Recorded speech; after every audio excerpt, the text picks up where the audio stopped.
Cool. So, hi everyone, and welcome to another edition of Adobe Academy. Just want to kick off with a quick round of who's got anything they want to address in particular.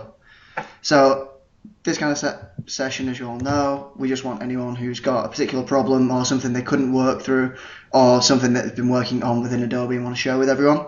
So yeah, feel free if anyone jump in if you like.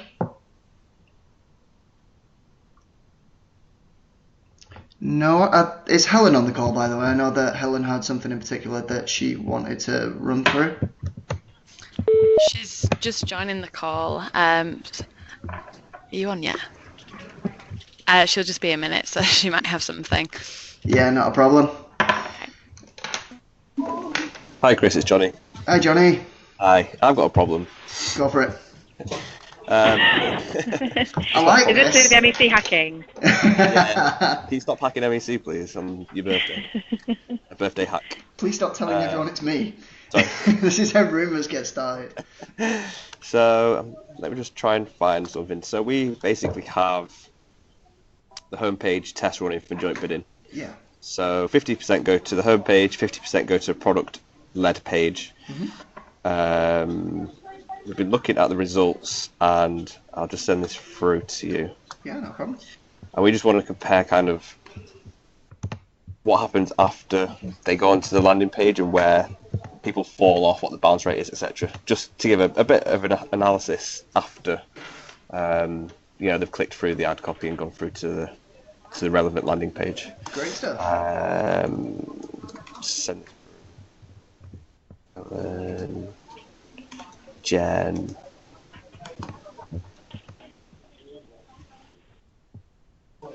Got 10 people on. Yeah, I know. Pretty pleased with the turnout. It's because you all heard it's my birthday, right? Yeah. So who have we got on the line? So I've got Farhan, Chris, Lisa, Charlotte, Helen, Jen. Natalie. Oh yeah, Natalie. Sorry, Nat. Yeah. A few others dialed in. Cool. Have you sent that across then, Johnny? I've not. Just one sec.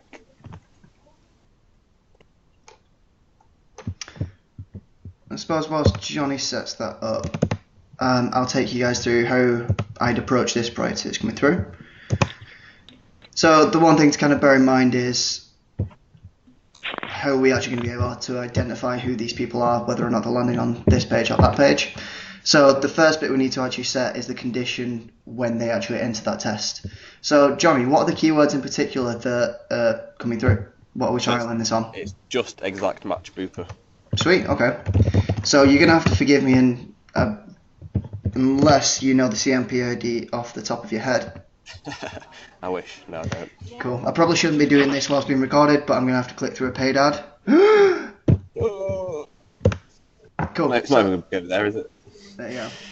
So the reason being why I'm doing this is because this then gives me this bit of query parameter. So these are essentially how we can identify every keyword that people are clicking through. So therefore, every single one of these CMP IDs, so you can see here PPC, JK, a load of different numbers, and then a date. That corresponds to the keyword that I've just searched, so booper. So because of that, we can then use that to flag what are people actually going to be clicking on. So all I'm doing now is just copying that out. Cool. Now from here, first off I'm going to do is just filter down to where the traffic's like PPC. So I'm going to do this by looking at last touch channel. And again, if I'm moving too quickly for anyone, just give a shout out and tell me to slow down. Cool. So from here, I'm just going to say display only selected rows. Okay, so the next part of this is we need the additional bit of data. So the way that this works is this groups it up. So the last touch channel function works by just looking at a set part of your CMP ID or a set bit of rules that we've set. So this in particular is based off where the first 3 characters is PPC. That will then set the last touch channel to be paid search. And then within this we can start to see any of the additional information that's pulling through. So if I just filter onto this as were anything like the CMP ID we've just seen, hopefully this should pull through. Nope. Okay, so we might need to look at using a different one. So if we look at tracking code, There we go. So again, just drop that in and hit apply. Sweet. Okay, so we've now built our first the section essentially that we're looking at. We know that everyone who entered site under this tracking code entered within the trial that we're testing. So Johnny, what time period was this based over? Good question. It's still live at the moment. Okay, sweet. We'll just use June for now then. Yeah. Yeah, sweet. So first off, just going to drop visits in there. Cool. So we can see that we've got a cross section of 12,000, which is pretty solid. So the main differentiator between these two is going to be the entry URL. So as Johnny mentioned, it's either going to the home page or it's going to a more product focused URL. So once we drop this in, hopefully this should split it between two. Oh, not that one. We want that one. There we go. So we can see the main two there. There will be some overlap, just some kind of anomalies, but you can see they're very small actual volumes. So what I'd say is just disregard those two. All you're doing there is just select those ones and then say display only selected rows. Cool. So Johnny mentioned that he wanted to start to see a bit more about these kind of users, what are they doing on site, bounce rate, things like that. So all we need to do there is just start to pull it out. So bounce rate. Yeah, so sorry, the data that MEC sent through, so that email that I just sent to you, as you can see, if you just take total for now, so the top column, the top table, you can see that they both had roughly the same number of visits. Yeah. But then the PMI landings for products is uplifted 109%. Okay. So it's 886 to 1850. So how are we defining that PMI landings? So that's the floodlight fire on the PMI landing page. Okay, sweet. So it's essentially how many people have actually seen a PMI page. Yeah. Great stuff. But then the next column it says PMI leads, and it's actually down 7%. So therefore we're seeing more people click through to the PMI pages, but not seeing as many less leads. Yeah. Yeah. And we want to know why that is. Awesome. Cool. So to be able to do this, all we're going to need to do is just cross-reference with a couple of other segments. So a lot of these will be predefined. So the first off, if we go with PB1. So one thing that you might all notice within your separate accounts, I've pushed a lot of these different ones that begin with RT- live to pretty much the entire account. So therefore everyone should have access to these segments. Feel free to have a play with them. If you've got any specific requests around any that you're not seeing or expect to see, just give me a shout. And I know it says calls there, but that's just so it corresponds to both visits and calls. And if you ever want to check the definitions of these, just hit the I there and it'll tell you a little bit more about it. Cool. So I'm going to alter this slightly just because we're looking at it as a cross-referencing it with the pre-existing information we've got. So I'm going to change this out to a visit just so that way we can see anyone within that same session if they did that, because it's not going to appear in the same hit because we know that we're looking at an entry page. So if I just say I'll change this to visit, it doesn't alter the ones that you guys have, and hit save as. Cool. So if I were to put that on top of visits, we can then see the cross-reference of the number of people that hit this criteria. So we know they entered the site under this CMP ID, they entered on this page, and they also saw a BBY page. So therefore that in theory should correspond to, if we knew the exact dates, this here. So if we can see that this is being defined as when somebody's seen a floodlight, when a floodlight tag is fired from the PMI pages, that will also correspond to this. Does that make sense for everyone? Yeah. Yeah. Awesome. Cool. So the next bit of that is we just approach that in the same way. So I'm not sure. Oh, go on. I was going to say, so your data shows that products has had obviously more landings, but not that many more, whereas their data says it's uplift of 109%. So what I'd say is, just so I can get the exact percentages,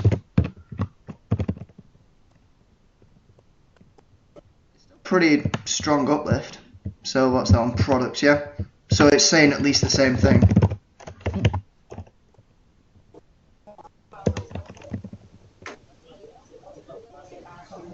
We can see there's things.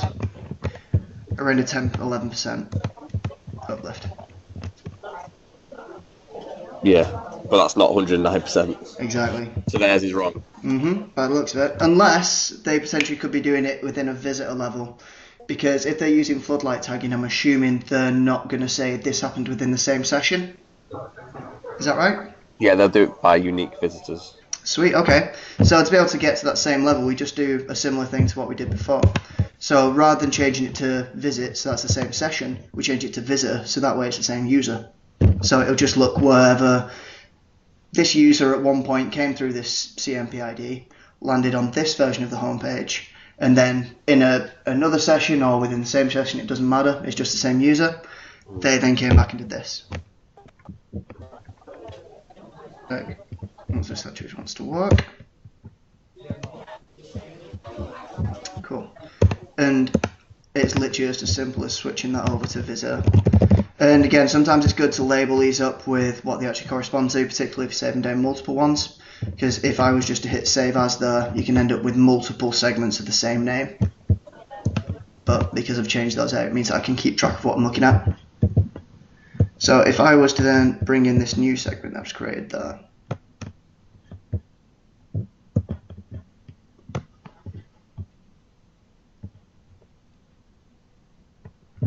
and again, that still doesn't look like the huge uplift that those guys were seeing either. Yeah. So that's reassuring for me. Yeah.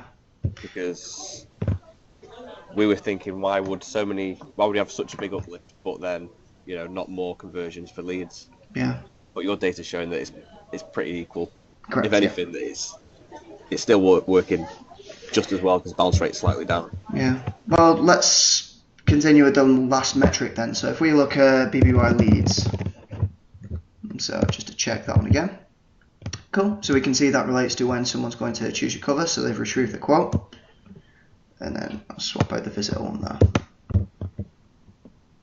See, that's a similar story. So you can see that people are going through to that BBY page, but they aren't getting to actually retrieving a quote. Converted, yeah. Interesting. So yeah, that's really cool. So then, if you wanted to, we could, if we develop each of these into a segment, so we could do one of them where it's entry page was products, but came under that CMP ID. One of them where the entry page was homepage, and again, that. It means that you can then compare against the two and look at which of the pages were more popular from that. Because my gut feel it might be that people are entering on the product page, going through to a BBY page, and because they've had to then work for it, they might be abandoning at that point. But that's why you'd see that reduction in bounce rate, because you're pushing them into getting that product. Yeah. I think also with the product page, it's the first module you see on the page, so people might just be clicking through that. Yeah. Regardless of whether they're health insurance or if they're an existing member, or they just want to click on the first thing they see, which some people do. Well, we can actually prove that if you'd want to. So if I do create a segment out of this, I think this would be quite useful actually because it shows the interaction between some of the workspace segments and then some of the things we can push to into reports. So like the next page report and things like that. Okay. Do you want to bring up the product page just so people can see it? Sweet. Compared to the home page. So it's just .co.uk/products or product. I think it's products.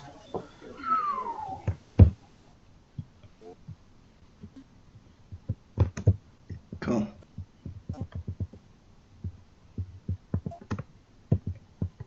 We actually need to change that image now. Cool. So if we were to create a segment from the selection, and I've forgotten the CMP ID.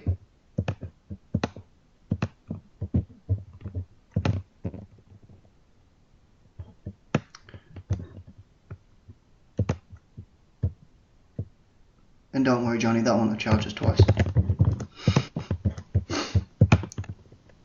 It's your birthday present. I know how much those clicks are worth, I'll take that. Cool. So I'm going to say keyword trial.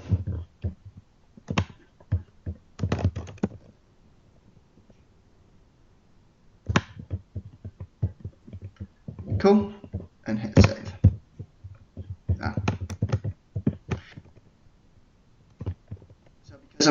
working across multiple products here. I'm going to push this to the Marketing Cloud audience, just because the workspace and reports are considered separate products.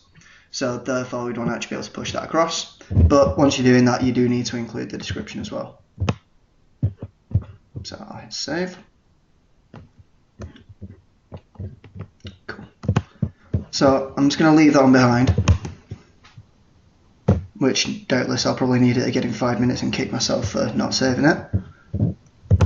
Cool. So if we go into next page flow, what I'm going to do, because the next page flow works from the page name rather than the URL, I'm going to make sure that I can get access to refresh on that. Literally just going to gather the page name, so that way I can set the first page to be this. Cool, sweet. So if we grab that. Right. So if I was to swap out the page name here, just to hit search. Cool, so we gather that one. Which is great, because then that returns what people are doing from this page itself. However, the issue is then we've not necessarily filtered down to where they're within this trial. And I know it's not likely within this case that I'm pretty sure there's no other traffic being led to this page. However, just to be sure, we can then add in that segment. So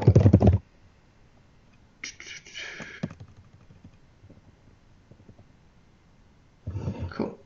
So all I've done then is literally selected this little icon here, segments, and we can see every segment that's available within Workspace too. So from there, I'm just going to select that one and hit apply.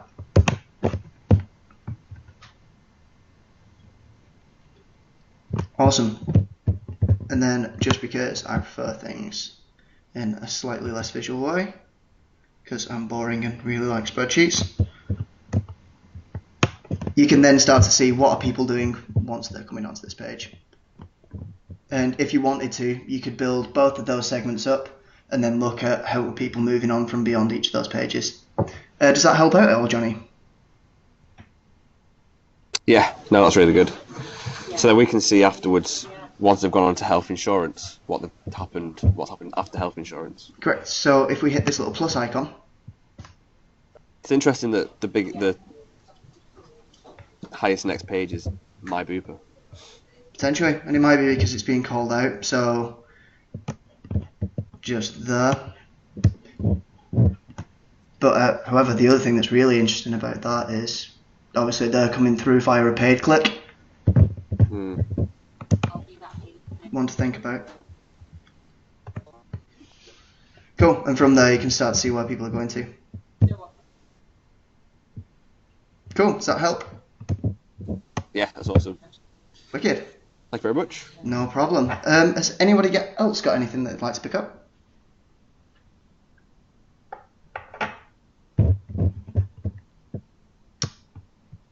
Cool. Right. If there's nothing else that anyone else wants to touch on, I've got one thing that might be worthwhile running through. Just because I've had this query come in a few times, and it's something that I think is really useful, particularly for when you're building dashboards and things like that on here. It's just using visualizations within the workspace. So if anyone's got any kind of particular questions around how they want to do something, or if they've seen how something looks in another report and they want to try and copy that, just give me a shout. But from this, I'm just going to try and build a couple of different visualizations to just give a bit of a flavor of what you can do and what you can get access to, and also how to pull apart a pre-existing workspace and then get to the raw data behind it. Cool. So to start off, I'm just going to build a really simple freeform table looking at mobile devices.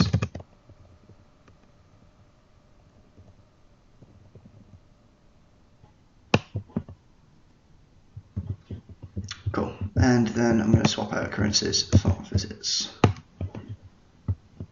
Sweet. So say for example you had a business stakeholder that wanted to know at a quick glance how many people were viewing the site every month, but by device type. So you could provide this as a simple table and just go, there you go, process it yourself within Excel or something similar.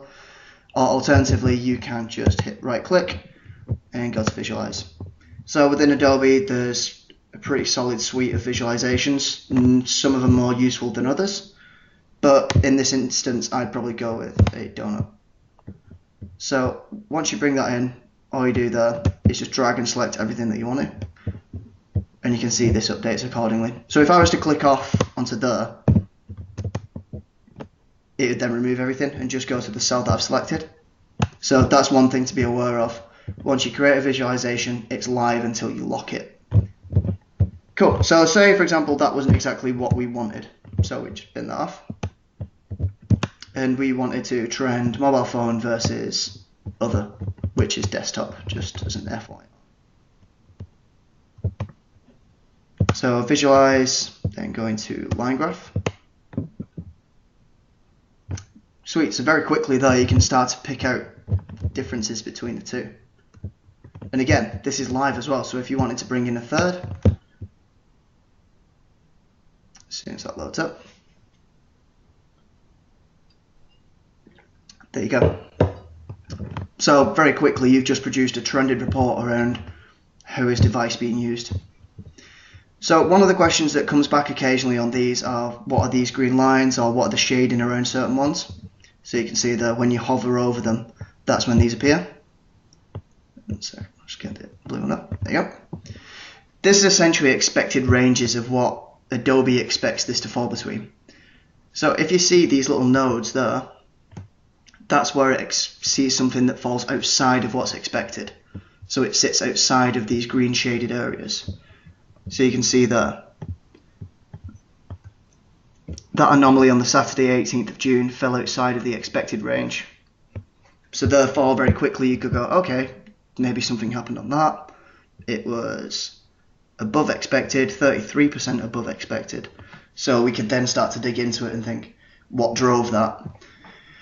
Things like this are really useful when you start to look at, so say for example, impact of TV adverts on overall usage on site. So in a company that I previously worked at, one thing that we managed to pull out from a similar report to this is just the sheer spike within mobile traffic when we saw any kind of TV activity. Just because someone sat there on the couch and thinking, oh, sweet, that's a cool advert, I'm just going to go and have a look and have a shop around. So they'd be more likely to use the mobile device. It allows you to add that extra little bit of context within it. Cool. Has anyone got any questions so far? No. Cool. I'll crack on then. So I mentioned previously about locking these reports down. The reason why you do that is so that, say for example, if I was to share this with anybody and then they go, oh, that's really cool, but then accidentally click on that, it obviously resets that chart. And say if they weren't too Adobe savvy, they might then think that they've broken it and get upset. How we can get around that is this little coloured icon here. So if we click into that, you can see several different options.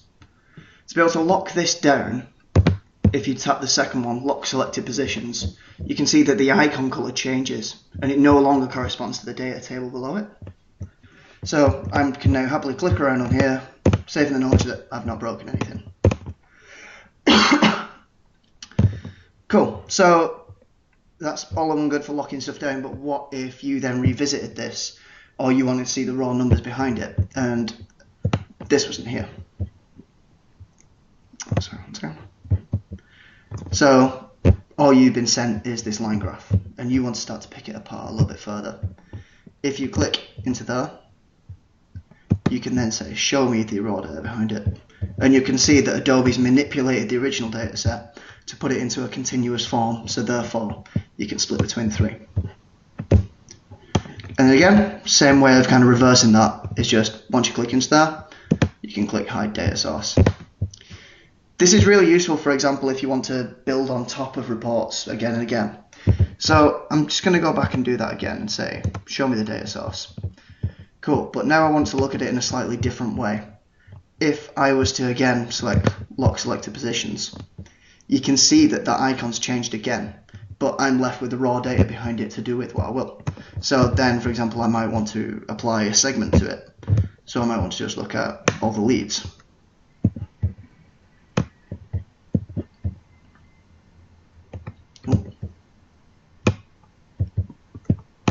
Cool, and again, just literally by selecting everything. And then go to visualize. And there you go. So now you can start to dig into that a bit further. Doing things in this way means that you can share things quite quickly and quite easily. Meaning that you can then quickly just go, okay, I want to look at this, visualize it, and send it on. And it also means that then if you receive something that's been done in that format, you can pick it apart and add to it as you like. So is everybody happy with that? Cool. Taking the lack of no's as a positive thing. Sweet. So one thing that I kind of recommend just in closing of these, just have a play with them, because a lot of them are really useful. So things like this, being able to pull it into a line graph. But not only that, so if you wanted to be able to build a dashboard that illustrated the same number every single month. So if you could just drop in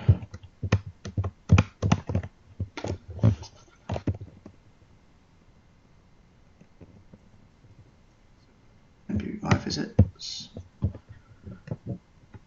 and then use summary number. You could then give that the title of saying BBY visits from desktop. Which is really useful, because then once you've got that there, all someone would have to do is just go in, change this figure to be given the actual output of that. But like I say, go in and have a play with them, just because I don't want to waste everybody's time by running through every single one of them. But yeah, I think it's one of the most powerful things that you can do within Adobe Workspace, particularly for dashboard building. Cool. Has anyone got anything else? Because I've not really had any other requests through this week, so I'm a bit lost for words in terms of what to go through next. Is Helen on the call? Helen, I think you had something that you wanted to pick up. Yeah, I actually managed to fix that on my own, so I was planning on troubleshooting it with you, but I sat down with Jen and we've managed to figure it out. So oh, that's awesome. Do you want to take us through that? I could have a go. Yeah, that sounds great. Do you want to take over presenting the screen? Yep. Do I just click request control? Not unless you want to take over my computer. I'll stop presenting and just feel free to present your desktop. Is it? Oh, yeah, I got it. I've never done this.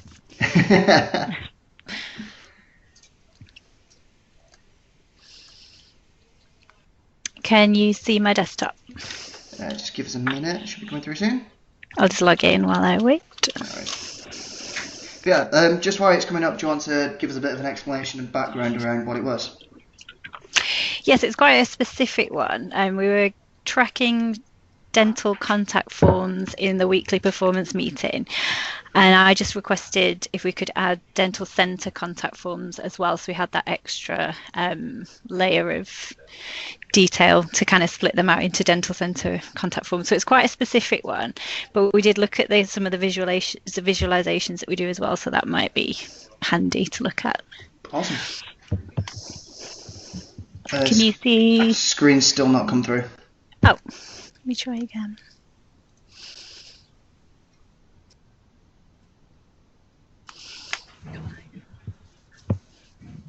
It says connecting. I'll give it. Just give it a minute. I could see. Oh, it's loading. cool, there we go. Yeah, you got it. Okay. So it might be a bit clunky, but I'll give it a go. So, yeah, we're just trying to add in visits and completes for dental centre contact forms, and then we wanted to work out visualizations for the completion rate, and then the change week on week. So that's what we looked at together. So should I set up the segments from scratch so it's a bit more kind of... Yeah, if that's okay. Showing you through the whole thing. Yeah. So first of all, set up a dental centre segment. So if you've already got these saved down as well, don't worry about saving them down again just in case. Just don't want to end up confusing yourself with multiple ones. All right. I'll put temporary and just delete them after. Yeah, no worries. How did you get to those page names? Good question. So I went to the form that we were tracking. So I went to found a dental centre page.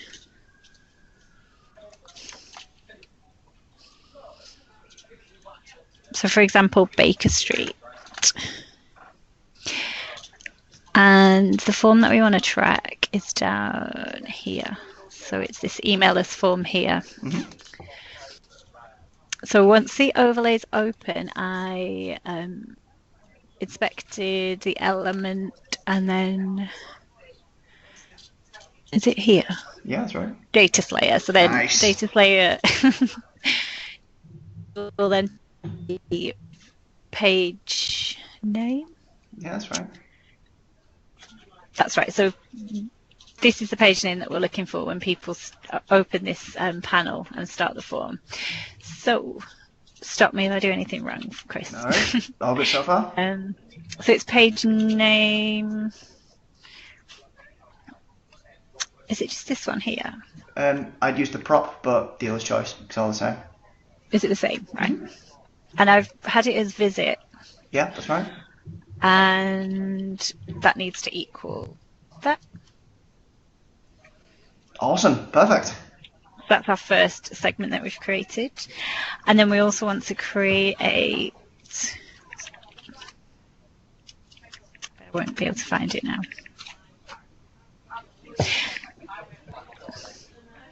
So that's our first one, and then we want to create another segment for the complete. So that would be,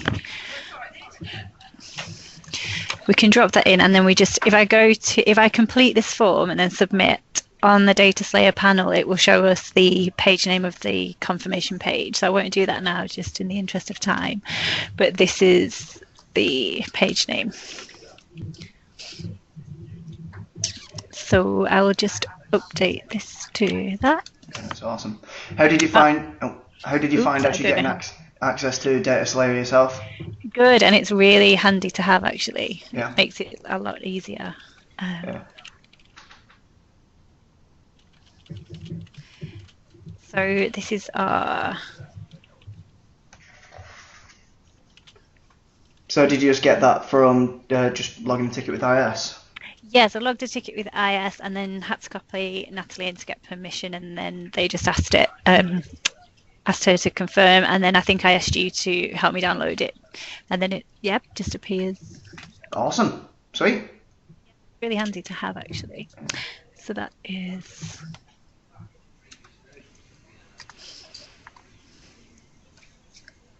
So then we'll drag that in, so we've got the two together. So we've got everybody that started and completed the form.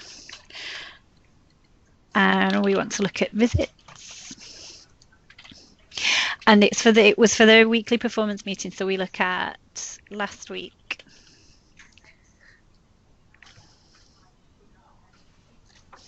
And we look at the previous week. So that would be 2 weeks ago, wouldn't it? It's awesome. Really good. Feels so under pressure. That's fine. It's awesome. So, then I had to create a metric. So what I want to do is look at the completion rate %. This is where I might get a little bit stuck. So I went to create a new metric. And then we just use, so it was.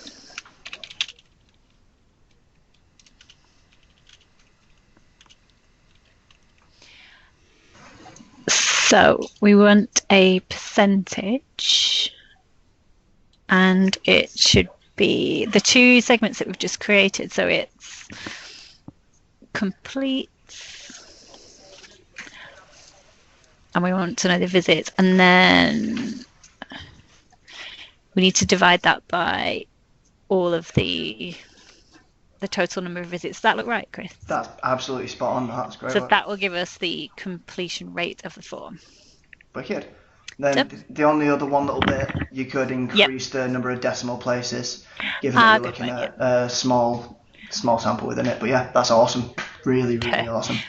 Oh yeah, and then we use this. So when you're using your visualizations, we set that to green, so it'll automatically show whether there's an uplift or a downside. So we've got that. So we'll add that into the table. And so with that, now we've got this complete form to work with, so we can start to build our visualizations. So start off with form visits for last week, and we can visualize that as a summary number. Oops. And then we also look at the summary change. So we would want to know the visits last week, and then, sorry, I've forgotten to lock it. Cool. So there you go, that's locked. And then now we can look at the visits last week versus the visits the week before. Selected them both and visualize them as a summary change. Now this is where Jen and I got a bit stuck, because it seems that sometimes do you have to select them in a certain order? Correct, yes. So right, you can okay. compare it in either way, essentially. Yep, got it. So that looks right. So it's gone down slightly week on week, 15%, so that's done. And then we want to look at the form completion. Again, always catches me up. So we'll lock that one as we did before. And now we can look at the form completion rate for last week, which is this one, isn't it? And again, that's a summary number that we look at. Yeah, that's awesome. Oops. And you can get rid of these legends, which take up a bit of space, which we found by just doing that. It makes it a bit clearer. Awesome. So how did you find kind of getting to this point then? How did you... Oh, it was fine actually. Yeah. Yeah, we just kind of use your tables as a template and just rebuild them. That's awesome. Kind of how we do it. Yeah, that's wicked. So I'll lock that, and I'll just quickly do week on week change again, which is just similar. So we just do the summary change of these two, and then that we're done, I think. And again, I've done it back to front. But it's a really good point to note that actually just making sure you're double checking that those percentages make logical sense to switch back and forth, right? Yeah, exactly. So there you go. And that's basically what we use in our performance meeting. That's nice. I tried giving a full round of applause then, but it doesn't really work. It felt like more than one person was clapping then. Right. Awesome. Yeah, that's really, really cool. Has anyone got any questions for Helen? No. Really thorough take through. That was wicked.